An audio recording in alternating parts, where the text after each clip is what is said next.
voice? Yeah. Yeah. So I just want to do a quick, just a quick intro. My name's Andrew. I'm co-owner of Forerunner. We're located here in the WKU Innovation Campus. We kind of put this little event together to talk through some cool ideas, approached Uniqat and Kenna, and we're like, hey, let's do something a little different, and let's see how this turns out. So this is the first iteration of something like this existing. So you all get to be privy to that, and I really appreciate you all being here, part of that. So this is going to be definitely a conversation, I think, from our world about how we talk about branding and storytelling and strategy. At any point, if you have a question, just interrupt us. I mean, this is so casual that it's not anything, you know, if something just hits you and you want to talk about it, happy to talk about it. Yeah, I think that's what brief introduction. I don't know if you want to say what you want to say about Open House and all that. Hi. So I'm Kenna. This is Uniqat. This is our space for now. We kind of just wanted to get a lot of people in here to show them what's going on. I know we're going to have a lot of visitors in and out until 7 o'clock tonight. There is some drinks inside. We've got margaritas and sangrias, and then we have water and food catered by Toro over there, so you all feel free to eat it up. This is my first time on a mic and asking them questions, so y'all just bear with me, but I'm going to let them do most of the talking. So. Yeah, I roped in everybody into this. I was like, hey, I want to do this weird idea. Do you want to be a part of it? And they're like, sure. Just tell me what to do. So I think it'll be fun, though. We've got some smart, intelligent, talented people here. So I'm excited to get this going. We ready? You want me to start with the first question? All right. What are some effective storytelling techniques that brands can use to connect with their audience on a deeper level? Who wants to start? Go, Ada. Wow. Well, I'm Ada Oliver of Oliver Creative. I have a boutique branding and design agency. We're based in Scottsville. I never thought I would be branding in Scottsville, but it's been fun. So ask me a question again. What are some effective storytelling techniques that brands can use to connect with their audience on a deeper level? Yeah, so I started this company because I wanted to give more. I'm a designer by trade, and so for me, I've always had people ask me, can you help me design a logo? I need a logo for this, I need design for that, and I could do that for sure. But I also wanted it to have more meaning behind it. And so for me, I find that storytelling injects that heart and passion into a brand. And so some of the things that I talk with my clients are about just being relatable, being able to just be authentic in yourself, and really just being able to own that, I think is a really big, important thing, because sometimes we want to be a story, we want to tell a story, but is it really the story that we're living out? So yeah, that's a little bit of a vague answer, but maybe you all want to piggyback off of that. Yeah, no, I think you can take that to on a company level and then even on a project level. So like a project that we have worked on together for the tourism, for Kentucky Tourism, is a branded project called Horses, Horsepower, and Haulers. And so that started by what is that story with those three things related, right? And so we're now working on video production on how that could look and what is that story of Horses, Horsepower, and Haulers. And so I don't know, Booba, if you want to kind of talk about how you thought about, you know, the video idea that we came up with. I mean, because so much of how we come up with those ideas is about storytelling. So I didn't know if there's anything you want to mention about that. I will say, just a sidebar, 51% or more of all shared media is video now. They'll share a video over a story, or, you know, a picture, a post, audio file, anything. So video and creative storytelling, and to get back to the original question about effective storytelling techniques, is there's so much content in the world, right? I mean, everybody in the world is making content. So the only way that you can even remotely stand out is to just be yourself and just be unique. Like, everybody makes a product, everybody does a service, and so the storytelling technique I would promote is just telling your story specifically. And that, we talk about this a lot in the buyer's journey. There's this pain point that customers have, and your product or your service is specifically designed to take care of that problem, but now you're one of 500 that can. So what makes you unique versus the other, and making sure that you say, hey, I can help solve this problem, and here's what we stand for. A big part of that is making sure that you have your core values represented in your branding and in your storytelling. And if you don't have core values for your product or your service, you need to develop those and make sure that they're part of what you're doing. So, but yeah, be authentic. That's one of the storytelling techniques. And when we get to Swanson's question about ideas, I have ADHD. It just came to me. It just random idea for what we did with this. So I can't always just tell you where my ideas come from, but I'm Booba. I'm the creative director at Forerunner. So. Yeah, I think another angle I want to take with storytelling is if you should be solving a problem for a client. That's what you do if you own a business. You're solving a problem. If you can make your client feel like a hero in some way, that's a form of storytelling that you can kind of do organically. And there's a whole bunch of different ways you can do that. Like in our video production world, when we are more B2B, so business to business, if we're doing a project for a client, we try to, the media we create, we try to make that client we're working for feel like they're the hero to the people they're helping. And so that is a storytelling element that I would say that we implement when we come up with ideas for videos. And so you can take that in a whole bunch of different directions with your business for sure. There's a great reference, a book, Story Brand by Donald Miller. I'm sure you've read it or heard about it, but it has that framework where it talks about there is a character that has a problem and a hero comes along. Mm-hmm. Whitney Houston, I felt it. Nice.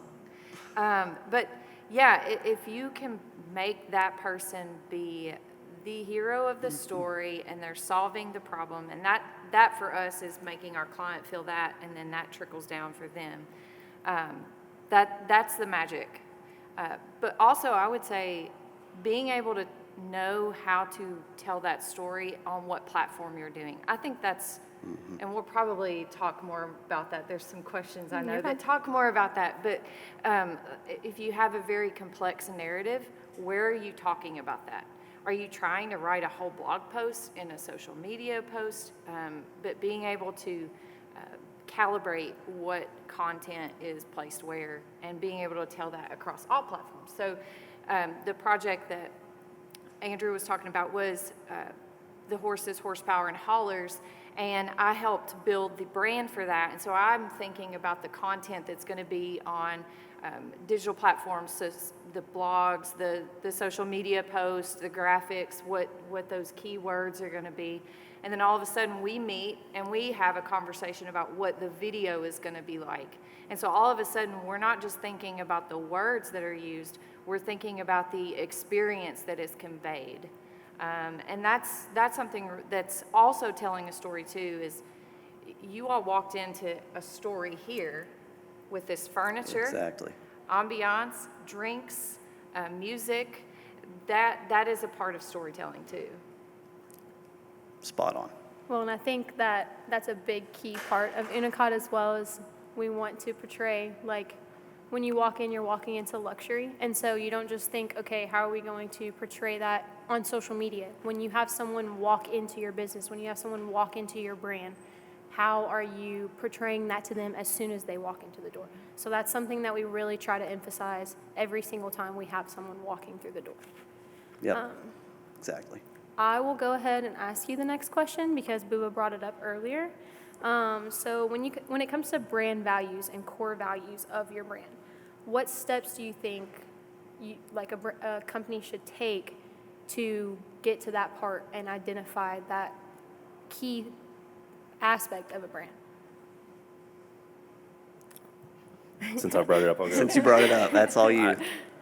I mean, you need to, from the top down, make sure that you have company values, and then identifying those and then making sure that they're displayed in your branding.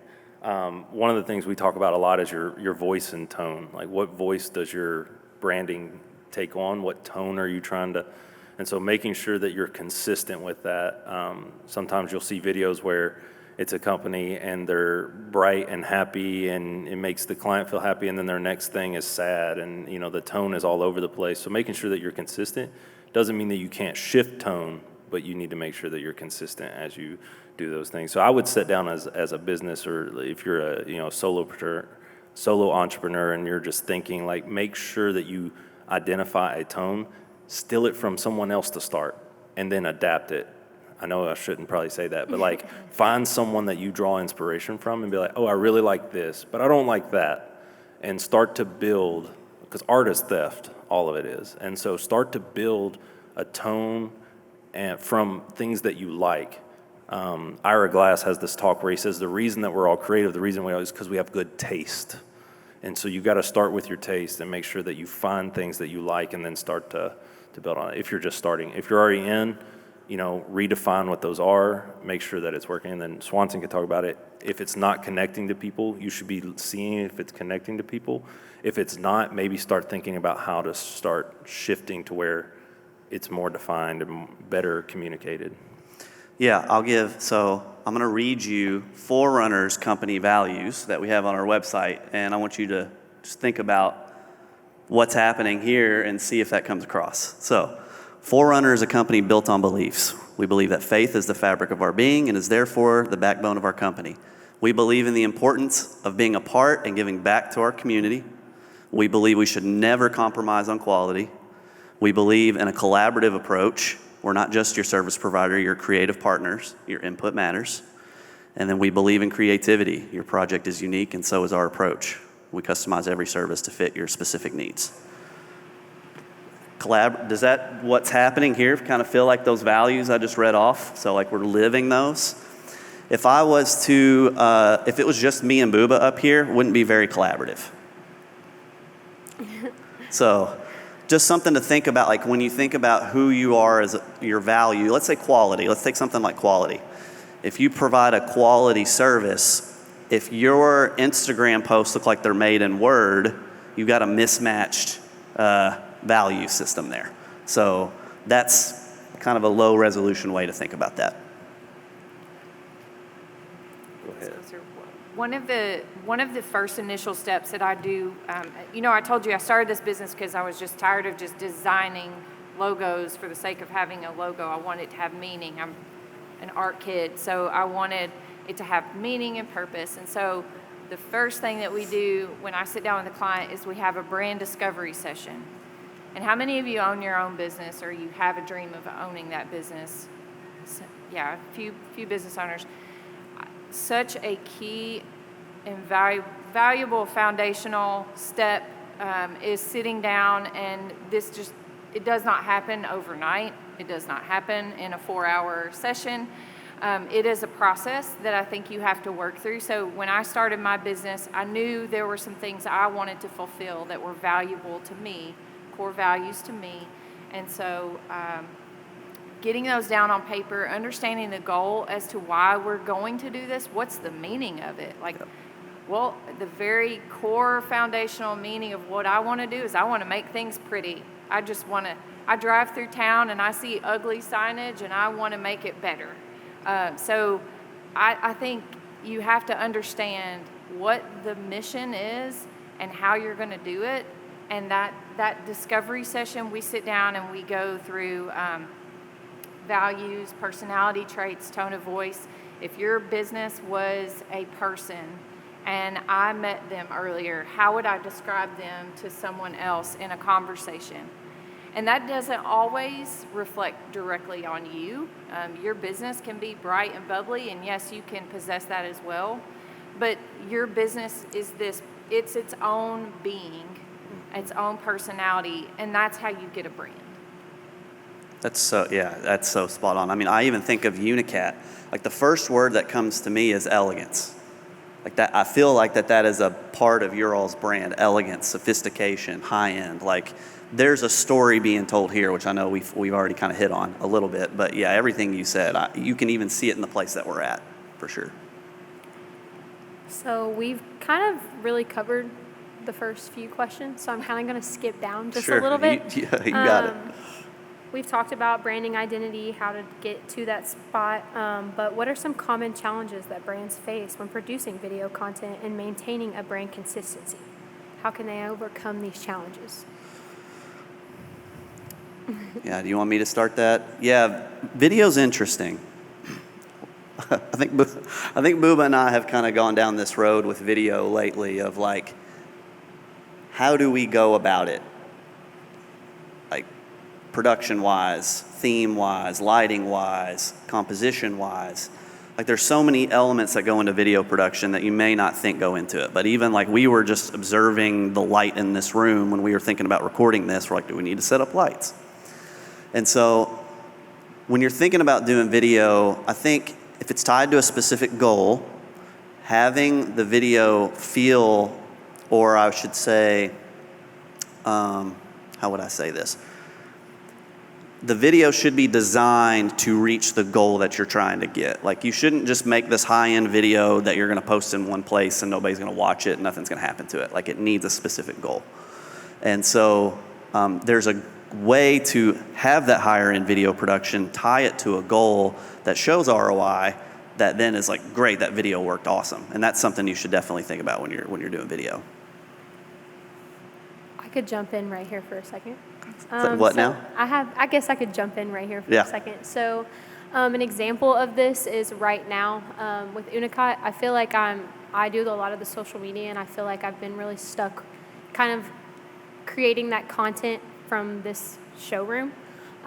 So we had a creative meeting with one of our brand ambassadors. She's created the logo. She owns her own company. Her name's Anya, and she's out of Italy. And she was like, well, let's bring in another aspect of the brand. Let's bring in, you talk about all of these beautiful quality fabrics and leathers you have.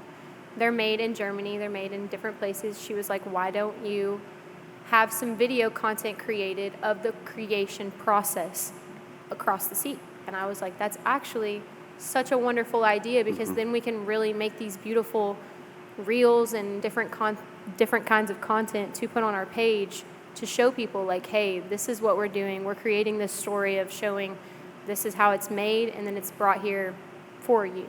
So I think that's a really good example of what you all are saying right there. Yeah, it's spot on, because each business has a different creative challenge that video can solve. It's just how do you think about it creatively like that? Like, good on you all for thinking about those things that a lot of times aren't thought about. Like, what is the setting that the video is taking place in? Like, let's just say we're doing interview B-roll content.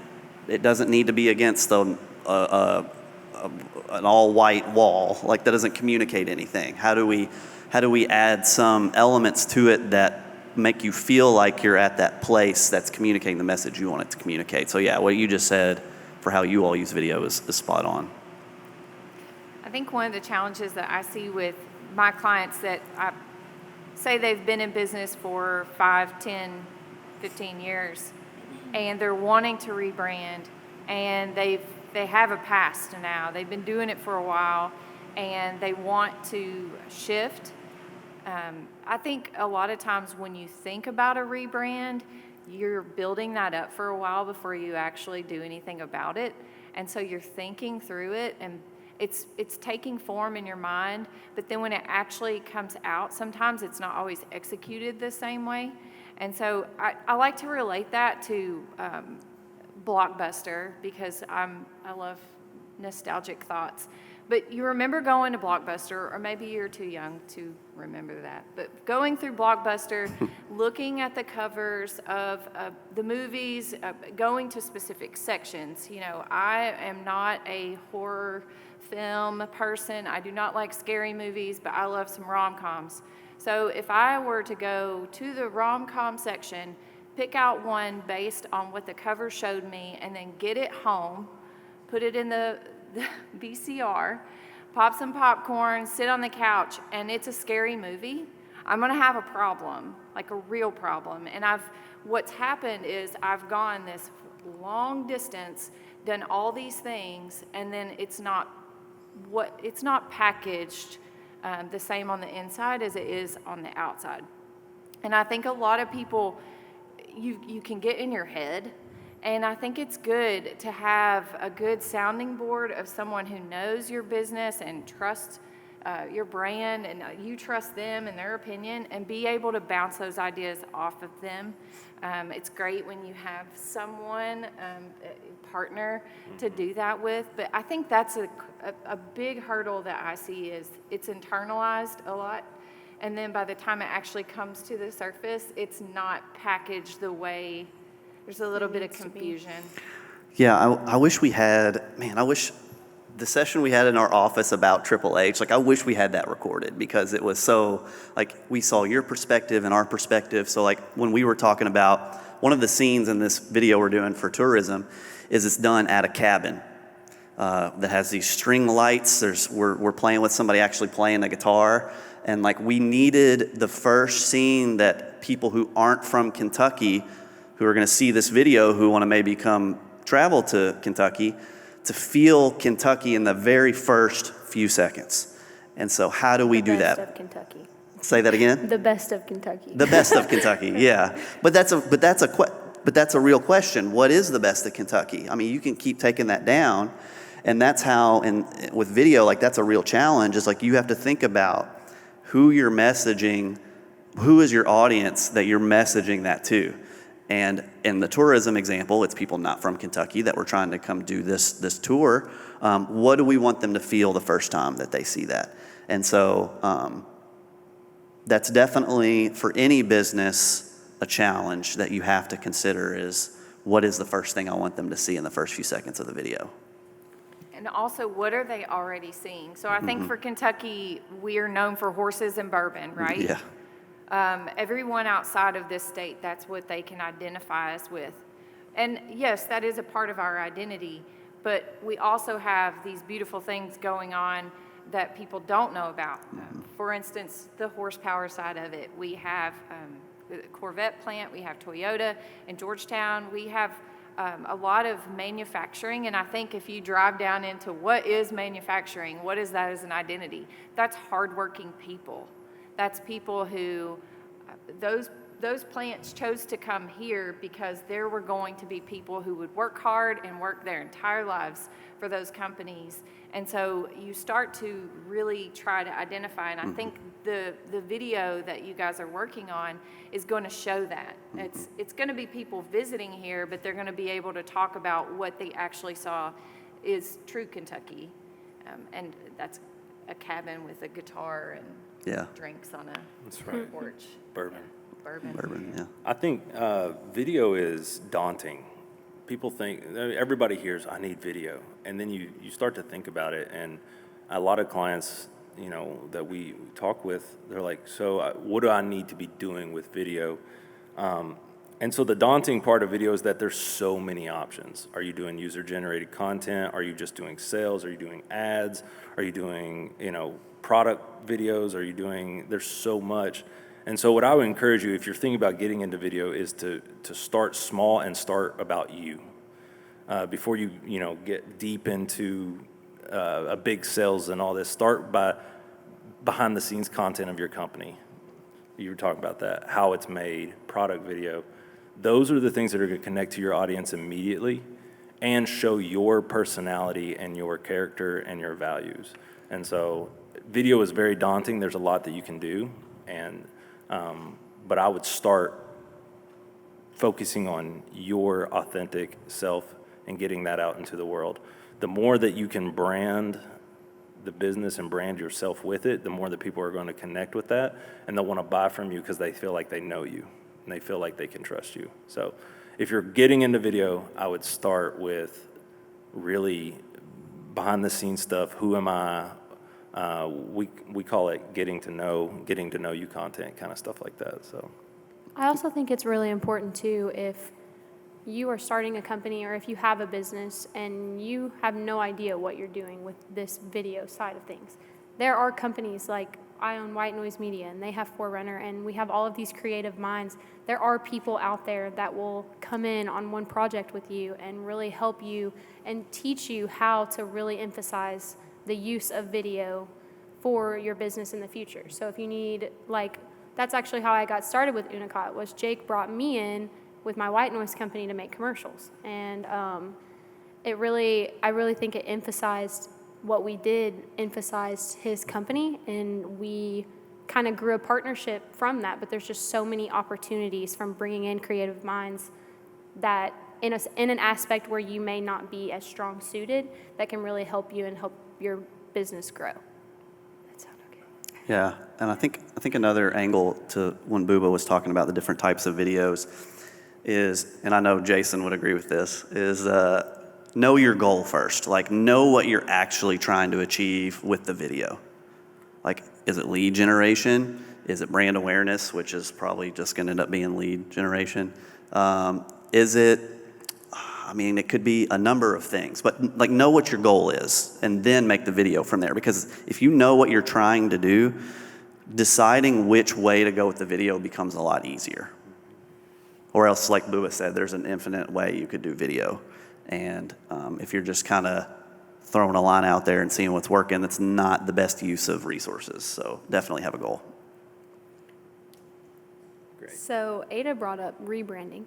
That brings me to another question, because I feel like this is super important for a lot of brands that have been around for a while, but they really kind of want to step up. What are some key considerations for brands when undergoing rebranding efforts?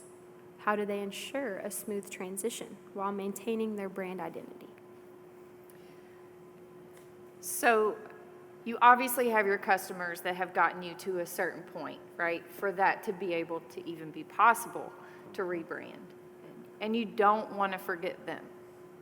But also, and just a side note, if you're a business owner and you're like me, I can't do the same thing for very long or the same thing every single day. That's why I'm in this work, because it's different every day. But if you're that person that says, this no longer serves me and my purpose and my family and what I want, my well-being, and you want to shift, then that's for you, and that's okay. You're going to have people who were your customers before, and if you are shifting your business model entirely and you're no longer providing a service for them that they utilized, they're going to be upset, and that's okay. I think a lot of times I meet people and they're like, I have served, for me, for instance, I did wedding invitations for a long time on the side. At night, after I did my day job, I would come home and cut wedding invitations and design them. And weddings, that is a whole different focus, like importance. You know, that is the most important day of their life. For me, it wasn't the most important day of my life. It was a very important product, and I put hard work and quality into it. But then I knew my relationship with that was not solid, and I needed to transition. And so I wanted to transition into business, working with businesses.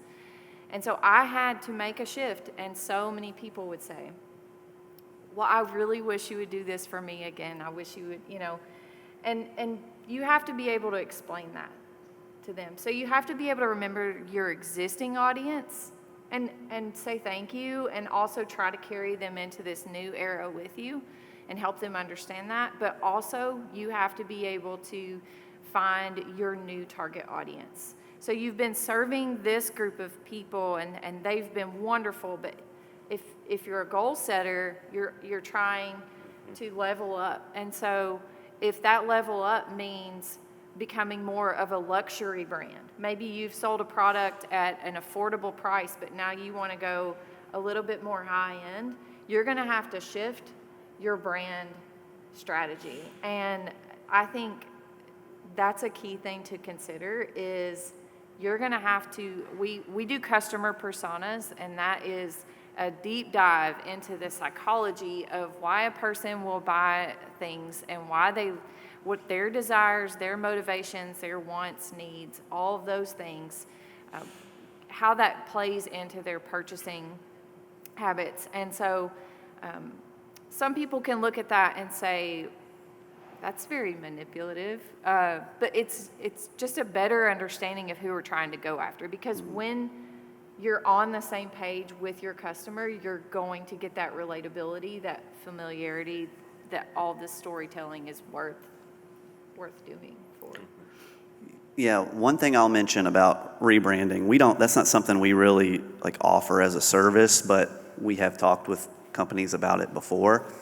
Let's say you're an established business that has a brand, okay? You have logos and you have all these different assets. The change from a certain set of assets of the brand you currently have to a new set of assets for the brand you're moving to is a process that can take a long time. I'll give you an example. Are you all familiar with the bank Truist, probably? That was the merger of BB&T and SunTrust. They had to rebrand because they had a new business. I think it took them a year to implement all of their branding for Truist. And because you have to think about all of your employees' email headers, you have to think about having all of the different types of graphics you need for all the different social media platforms and their different dimensions. The 5,000 reams of letterhead in the back. Yeah, exactly. Just all of those things you got to think about with branding if you're going to rebrand is you have to do all that because you can't just have a new logo and, hey, I rebranded. It's not the way it works. You may have to dive into the colors and there's just so many things you have to think about if you're looking to transition brands, and so just something to kind of have on the back of your mind. Like Booba and I have been toying with doing a brand refresh for ourselves for Forerunner, but obviously there's a lot of implications if we do that, and so we're being very cautious in considering that. And so if that is on the back of your mind, just be thinking about some of those things because that's not something you halfway do. You can't just say I'm gonna rebrand and then you do half of it. It's not going to resonate with your audience. It's going to be a bad business decision. So it's like you got to commit to that. So just some things to think about for sure. So while we're talking about that, I'll go ahead and ask you this. Can you all share examples of brands that you've worked with that have successfully fostered strong connections with their audience through brand experiences and interactions?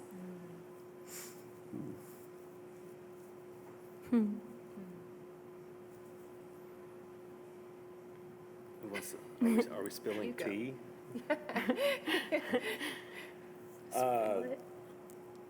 Man, that's a good question.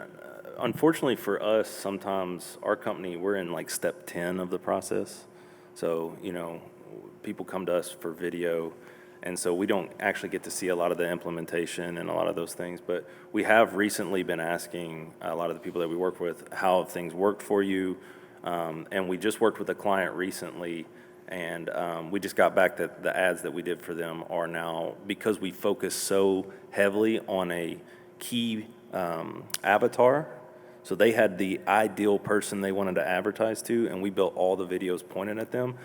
They let us know that those videos are performing, click-through rates and everything are performing 4 times higher than national average because we were focused. Everything was just pointed towards one niche, one person.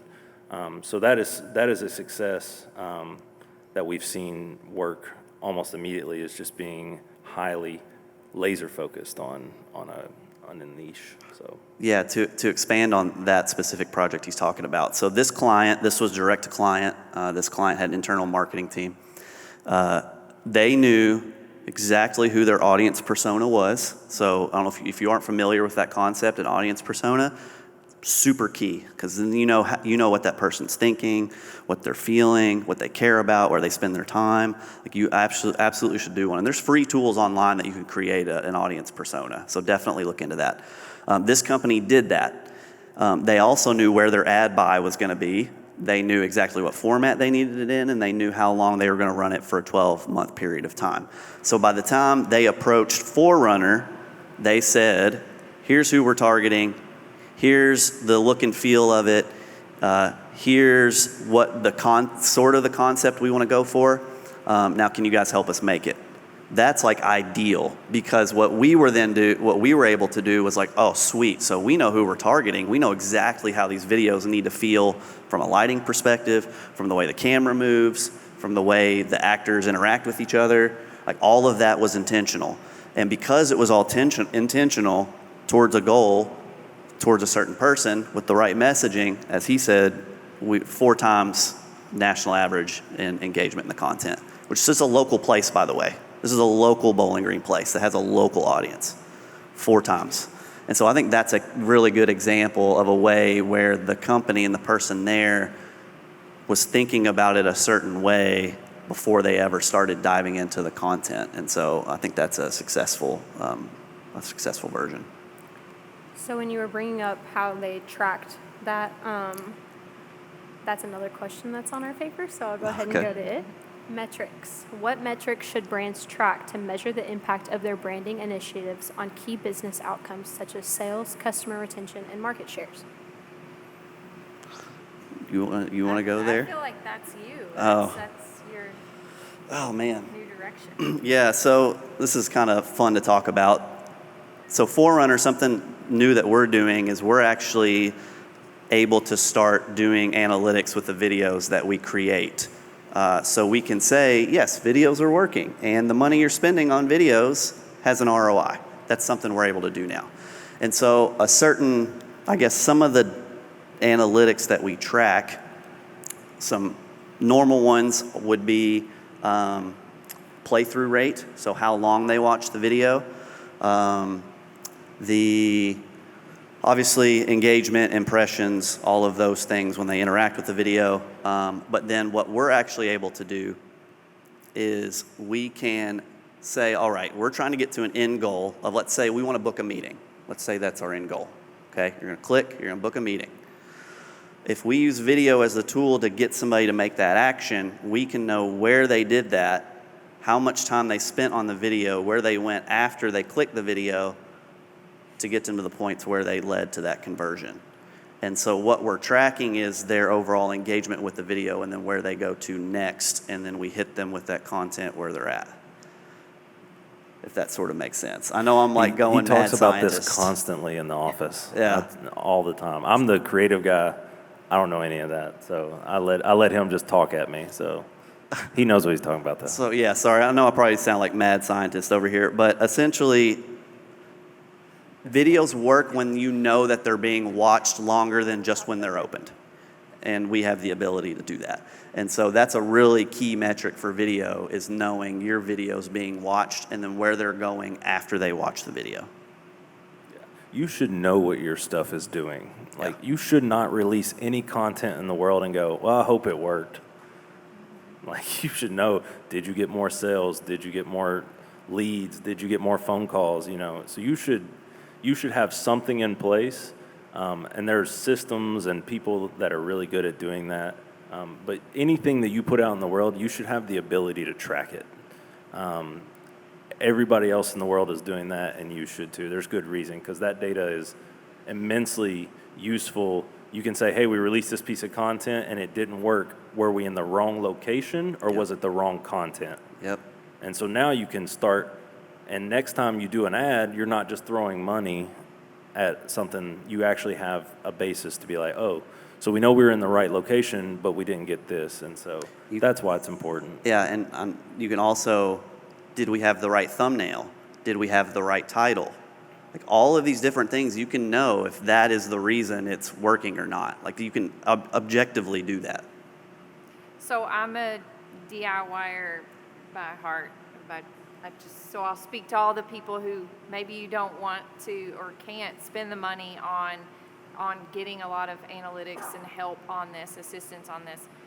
A little DIY hack you can do for that is with QR codes. Any digital or print ad that you're doing, plugging that QR code in there and adding the tag to it that says, I know where this is coming from. So when they visit your site, you're able to say, that paid off for me to do that ad in that particular magazine. Or, yes, that was not worth it. Or that's just a very simple way that you can do that, and cost effective, I guess.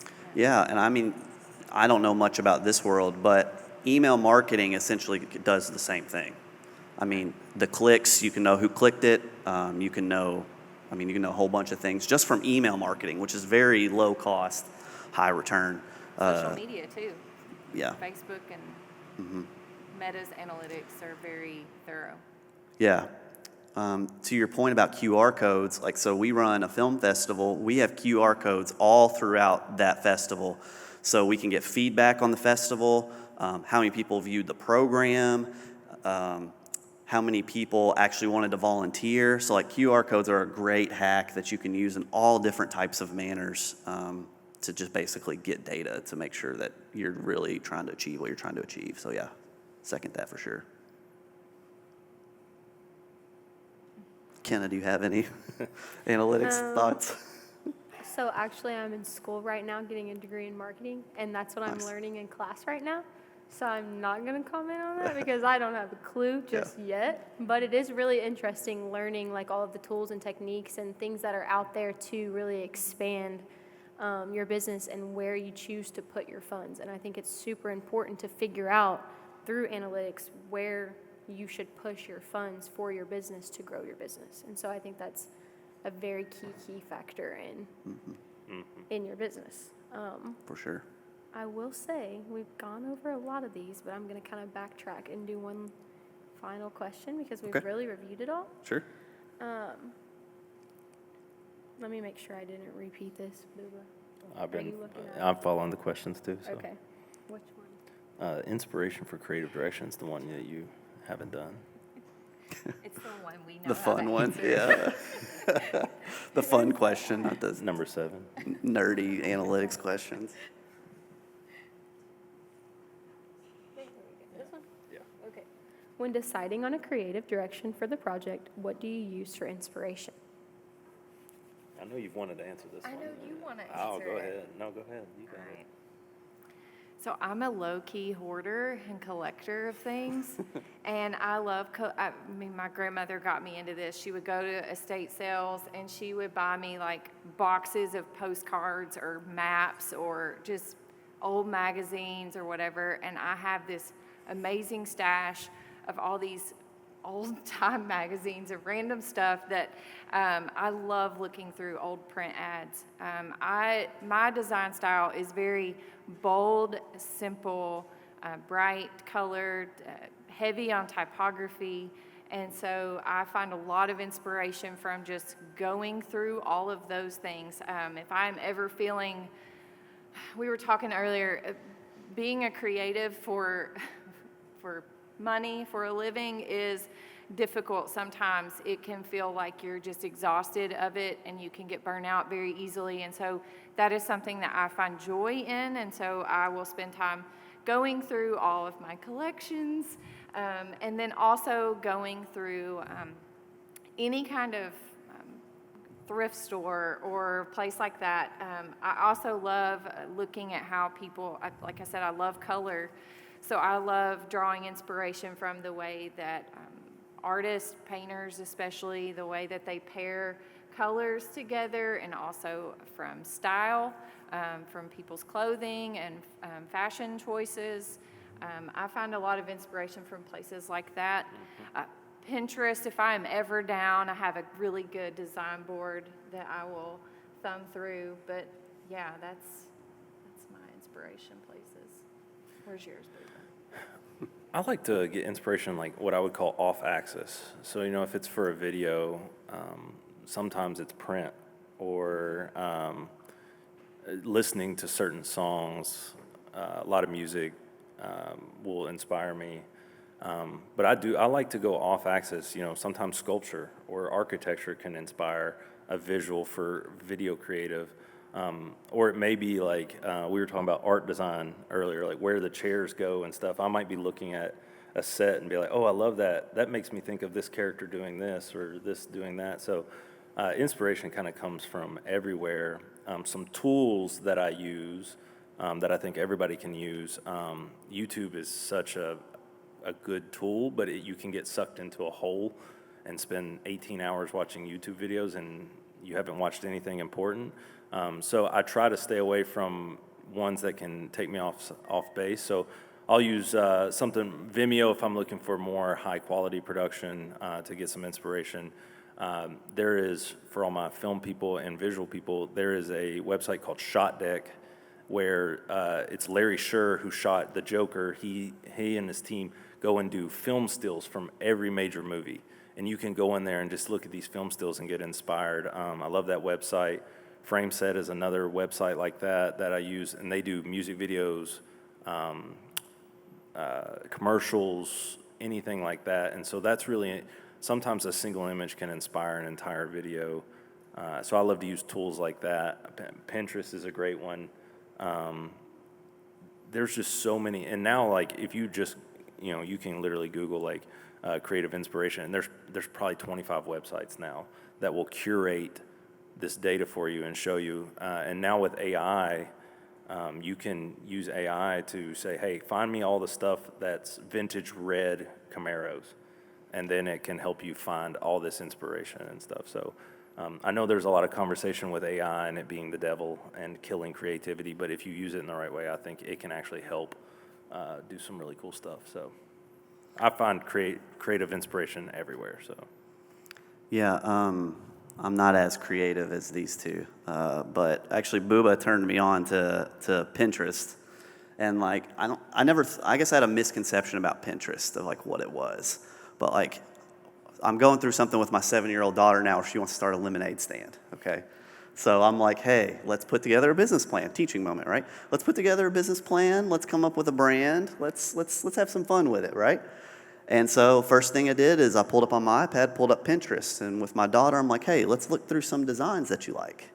Let's look through some color palettes that you like. Let's look through some images that you like and put that on a board. And then Pinterest is great because it'll curate the content you see based on what you've selected.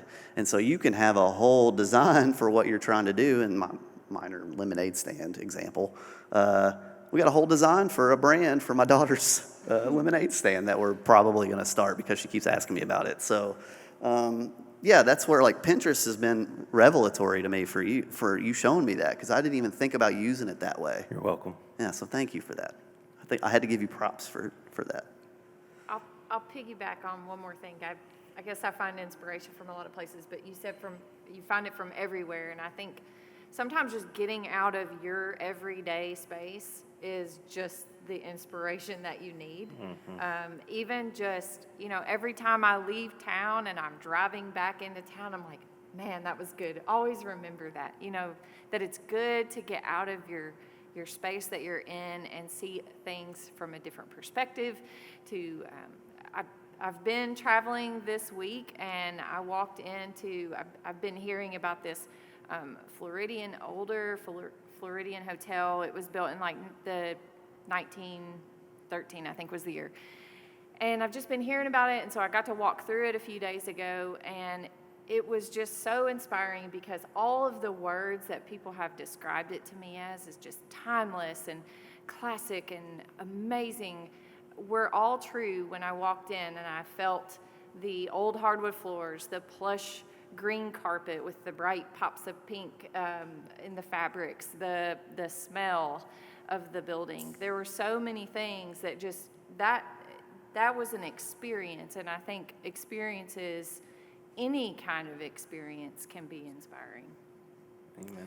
Yeah, a really cool local place that not everybody knows about, that if you just need like a day to step back and maybe think about things different, is actually the Baker Arboretum here in town. My favorite place on the Has anybody planet. not heard of the Baker Arboretum?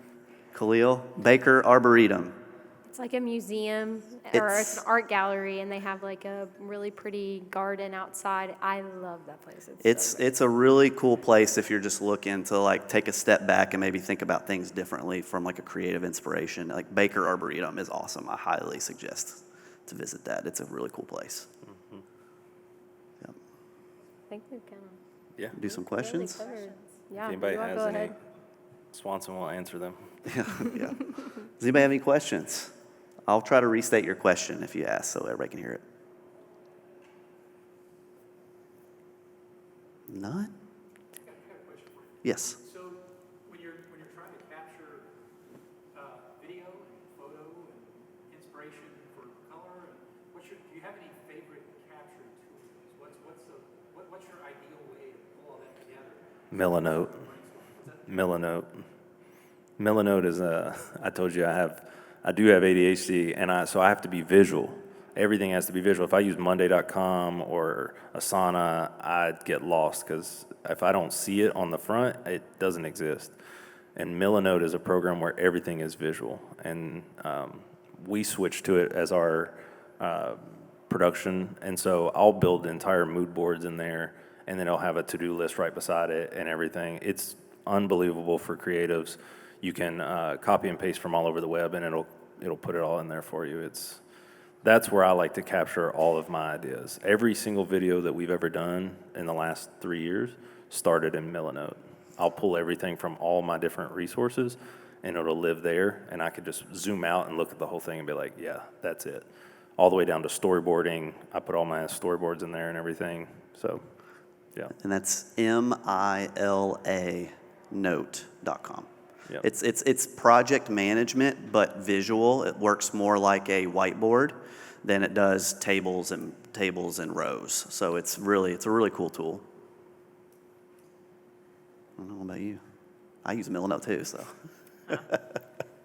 I'm old school. I have literally for like the Triple H project, I still have a piece of foam board on an easel next to my desk where I've printed out hundreds of images off of the internet, and I have taped them up there in a nice, pretty aesthetic way. And I guess I'm just old school. I do it that way too. I have just color-coded sticky notes every single spot. But every project that I do starts with a mood board. It starts with imagery that conveys like the textures, the fonts, the colors, the mood, everything. And I always like this is a really fun experiment because all of life is a social experiment, right? So when I design brands for someone, I'll design at least 2, sometimes 3, and one is the one that they were totally expecting. That was what they basically thought they wanted. The next one is kind of what's in my head, and then the third one is usually like a wild card. And those mood boards, when a client gets to see those and gets to experience them, it shifts the rest of the project. So the mood board is not the finished conceptualized project, right? Like they're able to just look at it and get an idea. We haven't spent a ton of time getting to the end of it, and then they're like, wait, I don't love that. They're actually able to look at it and say, yeah, that might work, or let's pull in this, or, kind of play off of that. But it's the foundation for any kind of design work that I do. I don't think I'd perform well without a mood board. I thought, Booba, you would probably second that for us too. Like anytime we do a video project, I mean, it pretty much starts on a mood board because that gives it like a visual identity that everybody can refer to as you move along in the project. Because that's a good point, actually, is you don't want to go all the way down the road of getting to the point where, like, hey, we've scheduled the shoot, but we're actually not sure that the way the video's supposed to feel is right. It helps right. with communication too, because sometimes we're working with teams of 30, 40 people in these creative endeavors, and I can just show them, like, they're like, so what do you want it to feel like and look like? And I'm just like, this. And they're like, oh, okay. I need to go put this light here and do this, and oh, we need to color grade it like that. And so it's the easiest way to communicate as well. I agree. Your description or definition of vintage is going to be different from mine. And so when we have a mood board, we're getting on the same page. Yep. Exactly. Awesome. Great question. Anybody else have a question? What's up?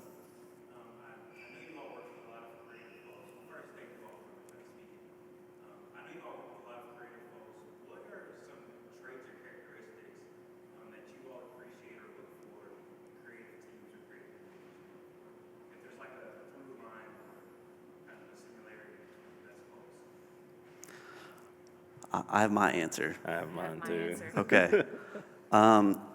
In our world, we work with a lot of creatives. Makeup, hair, set design, lighting, camera. I mean, a lot of people. The ones that we find are the most successful have legitimate problem-solving skills. Like as a creative, you are problem solving. That is like what you're doing. And so I can't tell you, there are so many times we worked with young, whether it's DPs, which is director of photography, or probably DPs or directors, and it's like they want me to solve their problem for them. But I'm like, it's your creative vision. Why am I solving that problem? So that's definitely one for us, I would say, is is problem solving. Mine is effort. I want someone that's going to put the effort in. You know, there's talent is everywhere, but we do a lot of work with a lot of people in Nashville and some other bigger cities as well. So we've worked with some really talented people with low effort. And so that makes, it's just not a good experience. And so whenever I'm looking for people to work with, the problem solving is one, but also, yeah, you're talented, but how much effort do you put into it? A DP that I work with, a director of photography that I work with a lot, when I send him my mood boards, he like spends all night and he'll draw up different ideas. He'll go out with his camera and shoot test shots. Like that amount of effort to make sure that the project happens and that they believe in it, that's super important to me. Passion, yeah. Yeah, mine kind of goes hand in hand with those as well. It's ownership. So if you make a creative decision, tell me why. And even if we decide, okay, it's not the answer to the problem, I want you to be able to tell me why you did it, why you chose that, and have some ownership over it. But also, like, as a creative, I have been told, even from one of my first professors, you have to be able to break up with your work. So you can't take it personal, and that has been like the best advice that I've ever received. And so, like I told you, I have that mantra of everything in life is a social experiment. Every time I ship off packages of logos, and I think they're going to pick one and then they pick the other. That's a social experiment. It's not the fact that they didn't pick the one that I wanted them to pick. It's that they picked one that spoke to them. And so I want that kind of relationship with the work, but also the ability to stand up for why you made a certain decision. I can teach you technical skills. I mean, when I was in school, a website resolution was 600 by 800 pixels. Yeah. And so if I had stuck there with the technical skill that I learned then, I don't know, I guess I could still be designing sites. I don't think so, but you're always going to have to learn and grow and build that. But if you don't have the problem-solving skills and the creativity, or at least the junction, just be able to try. Just be able to try and put yourself out there, because you're never going to stretch and flex that muscle if you don't ever try and fail or try and succeed. Yeah, I think to piggyback off of that, it's really like soft skills, like the ability to communicate. Like, especially when you're going down a really creative endeavor, if you can't communicate with me or with Booba about your vision or your thought or your decision making, like if you can't communicate that, if you're not a person who can do that, you're going to have a hard time just being able to get out what's in your head. And we see that a lot where we deal with creatives who have these, like, you can just tell they get it, but they can't communicate it. And so I think that's a huge skill that people, like, you need to be a people person, because really you're dealing with people too, in our world especially. You know, I know not in every creative endeavor, but in our world it is very people focused. Mm-hmm. Yeah. No problem. Great question. Anybody else? I think we're getting close. If we don't have any other questions? No? Yep, That's go it? for it. I think we can go ahead and close it up. And for you that have arrived after we started, there are sangrias and margaritas inside. And Toro has graciously catered for us. They've got quesadillas and a nacho bar back there. So enjoy. Thank you all for coming. Thank you. Thank you.